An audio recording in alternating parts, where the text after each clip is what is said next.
Hey everybody, Master Mostiller here, and this is the Intro to Curriculum. What you're going to be tested on, this is to explain the curriculum. What I'm going to do is you're going to see several videos every time, whatever your rank is, you will have access to the video and additional videos below if ever you need to look that up, but you'll have access to the video of your belt knowing what you will be tested on, and I'll be able to quickly say on those videos A, B, C, D, and you'll be able to know what those are because you have watched this video. This is the explanation of what those are, so that once you kind of have the idea of what this video, what I'm talking about in it, then you won't need to continue referring to it. You'll be able to quickly refer to your video and look at a 30-second video and know what it is that you're going to be required to do for testing.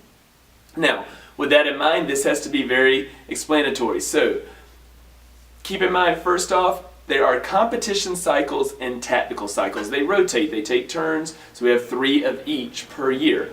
In a competition cycle, you will not do ECAS if you are, now our youth classes and adult classes do the ECAS if they are green belt or above. Blue belts and above are the ones that are actually judged on it. ECAS are just getting a feel for it. Blue and above are actually judged on it. However, if it's a competition cycle, you will not even do ECAS. You will only do those in the tactical cycle. In addition to that, in competition cycles and tactical cycles, there will be board breaking, but that will be different. If it's a competition cycle, your board breaking, and again, green belts, you will do the board breaking, but you are not judged on it. Blue belts and above, it is a pass-fail for board breaking.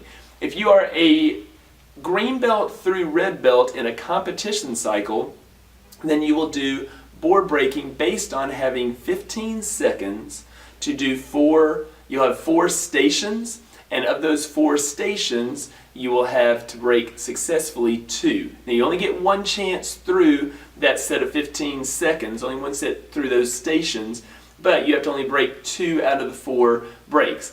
If you are green through red, the 4 breaks you'll be attempting are a downward palm heel, a downward elbow, a number 2 front kick, which is the back leg front kick, and a number 3, step feet together, side kick.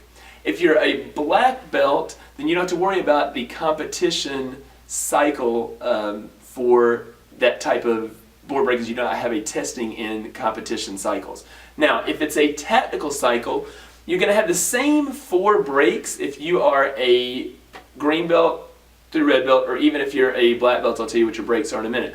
If you're a green belt through red belt, it's the same 4 breaks, but you are not timed. Instead, you're going to do a quick exercise, something in between each break. What we want you to be able to do is to be able to not set up and constantly focus on a break, but be able to quickly react and to break. In other words, a person in self-defense isn't going to stand there while you set up your kick and then kick them in the body or whatever you need to do. So it may be 10 jumping jacks, then break this board, then you go to the next one and do 3 push-ups and then jump up and break this board, and go to the next one and maybe it's a crawl under a hurdle or jump over a hurdle, something like that, and then do this break and so on. So it's going to be something that is quickly done right after an exercise, and that's what you'll be judged on. Again, you'll only have to break 2 out of the 4.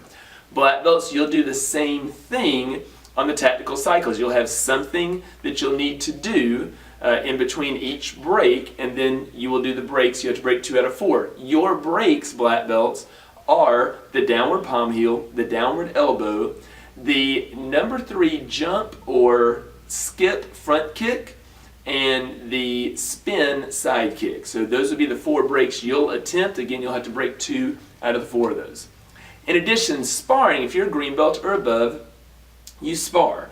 We are looking for competition style sparring at a competition cycle. We're looking for, are you doubling up and tripling up on your kicks? Are we seeing some of those desperation lunges, landing shots to the body where a judge would call break afterwards?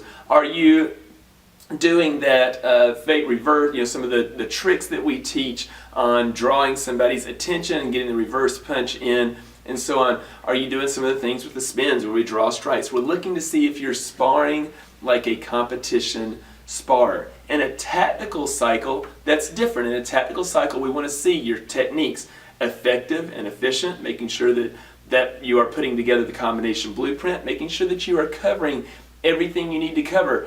All that you've learned up to your rank: front kicks, round kicks, side kicks, hook kicks, crescent kicks, spins, jumps if those apply, jump spins, etc. And those applications will be, or requirements will be, what's in your videos specified to each belt. But we're looking to see that type of sparring, which is very different from point sparring, competition sparring.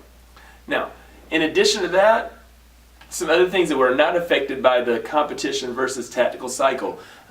If you are now, whether it's white belt all the way up to black belt, you receive a RISE story card, and we also have these on papers that are also emailed out as well. But the RISE story card in the middle has what we call our RISE card concept for each rank.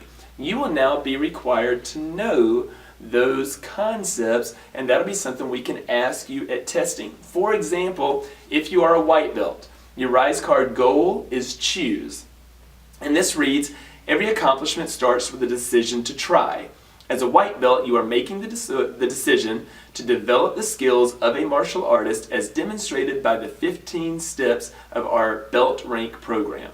That's what you would need to be able to say if we ask you what is your RISE card concept at testing. If we ask what your RISE goal is, you would need to be able to say to choose. That would be your RISE card goal. That's on the front. It has rank goal here and choose. So those are now going to be things that are required for all ranks at testing. In addition, Hoam form, that's normal. Everybody knows how that goes. That's nothing different.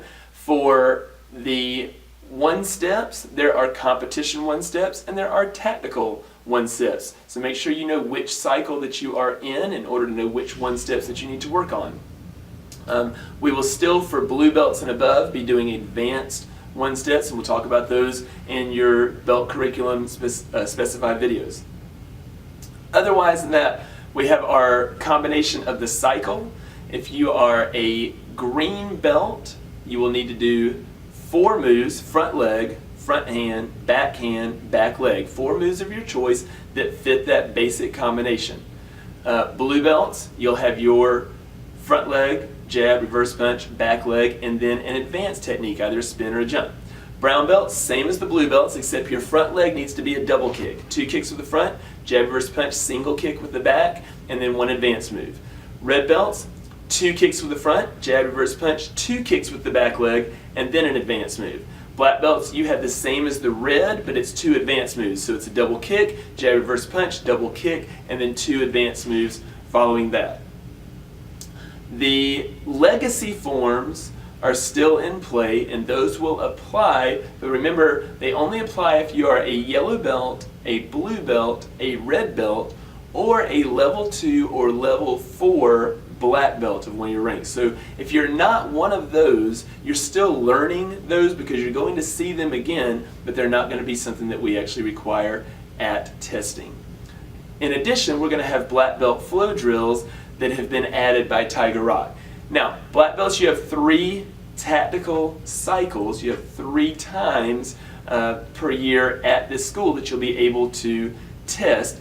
There are going to be 3 sets, based on the cycle, of tactical black belt flow drills. Those will be something that are taught based on some of our hand mudo. Some of those are based on knife disarmament. Some of those are going to be based on quick ECAS type response and different things like that. But we're going to have some specific flow drills that apply each cycle that are going to add to that black belt experience. Now keep in mind that is going to be for black belts that are 12 or older. If it is a knife disarmament one, it's going to be one that is for 12 and older. It will not be for anyone younger than that. And yes, we are using rubber knives. We will not be using real knives. So those are the things that you can expect, or at least some of the highlights. This video, if you've paid close attention, you only need to watch it once. You'll be able to go into your videos now and easily know what it is that's going to be expected of you.